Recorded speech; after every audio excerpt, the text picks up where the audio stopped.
ఏర్పడుతుంది. దాని ద్వారా అనేక రకాల తలనొప్పులు, ముఖ్యంగా ఐసైట్ రావడానికి ఈ చల్లనీరే కారణం. ఓకే. చిన్న పిల్లల్లో మనకి ఐసైట్ చాలా మంది చూస్తున్నాం. నిజానికి చిన్న పిల్లలు ఐసైట్ రాకూడదు. ఎందుకంటే చిన్న పిల్లల ఆర్గాన్స్ అని కూడా స్ట్రెంత్ గా ఉంటాయి. ఎగ్జాంపుల్ చిన్నపిల్లలు చూడండి 5 సార్లు 6 సార్లు తింటే కూడా అరుగుతుంది, వాళ్ళకి డైజెస్ట్ అవుతుంది.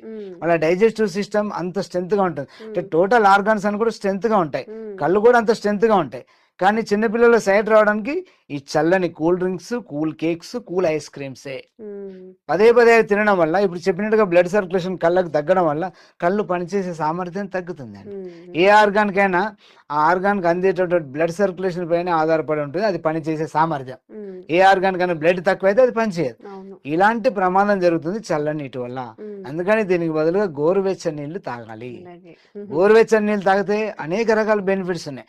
గోరువెచ్చని నీళ్ళు తాగితే మనకి థ్రోట్ ఇన్ఫెక్షన్ ఉన్నా పోతుంది వెంటనే. అలాగే రెస్పిరేటరీ ప్రాబ్లమ్స్ ఏమైనా ఉన్నా కూడా తగ్గిపోతాయి వెంటనే. శ్వాస సంబంధ వ్యాధులన్నీ కూడా గోరువెచ్చని నీళ్ళు తాగితే తగ్గిపోతాయి. డైజెస్టివ్ సిస్టమ్ ఇంప్రూవ్ అవుతుంది.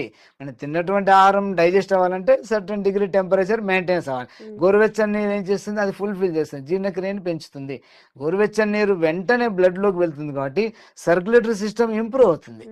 దాంతో బ్లడ్ వెంటనే పల్సగా అవుతుంది, వెంటనే బ్లడ్లోకి పంప్ అవుతుంది వాటర్.